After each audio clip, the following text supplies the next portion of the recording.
नोडे nail नाम दाबोन Punia question M मेना आकादा। एक रे मेना 24 सेंटीमीटर समान कत किलोमीटर, दुई रे मेना 1 मिलीमीटर समान कत मीटर, तीन रे मेना 3792 डेसीमीटर समान कत मीटर और 4 नम्बर मेना 23 किलोमीटर समान कत सेंटीमीटर। ताहले नोआ आबो एंसर करा है तबना। ताहले ओका लगा तबन करा ओना गबन नेला। आबो बाडाय लगाव बना नोआ करा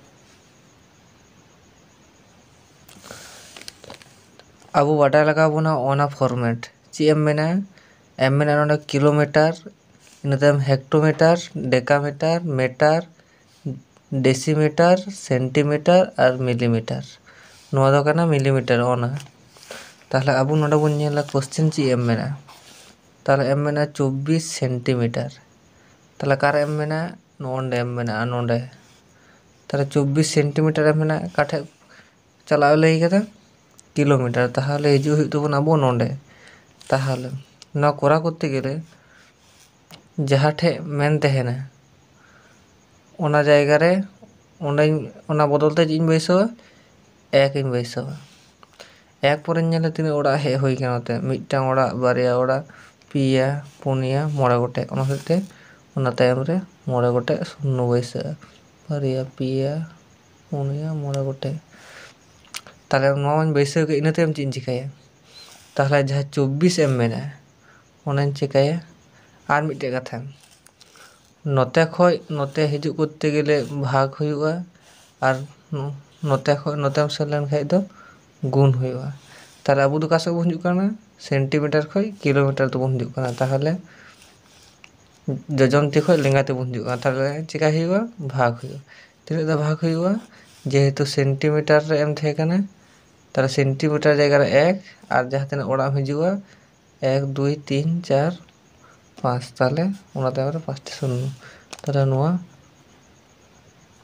भाग करा हुआ। तो 1 2 3 4 5।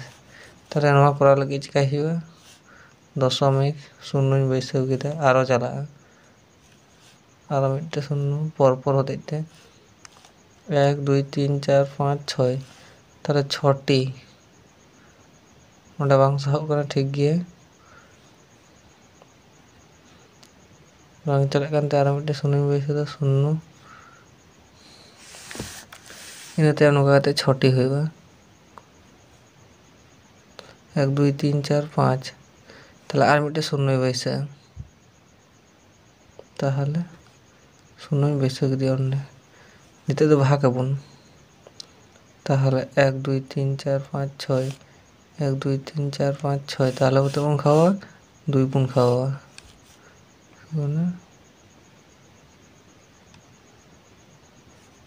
ताहले भाग वियोग लिखा हुआ 4 अड़गोइना 1 2 3 4 5। ताहले बांग चला कान होते जेहेतु दशमिक बैसाव कदा ओंडे शून्य नामा।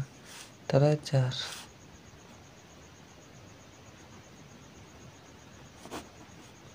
ताहले उत्तर हुईना नोआ गे हुई काना उत्तर नोआ आंसर।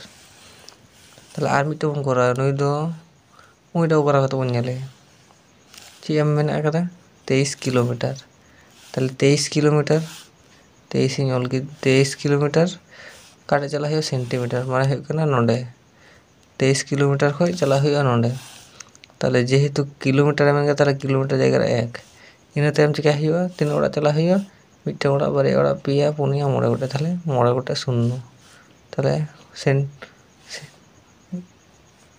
एम मेना किलोमीटर ताहले किलोमीटर बदलते 1 और ओना तायम मोड़े गोटे ओड़ा चला हुआ। ताहले मोड़े गोटे शून्य 3 4 5।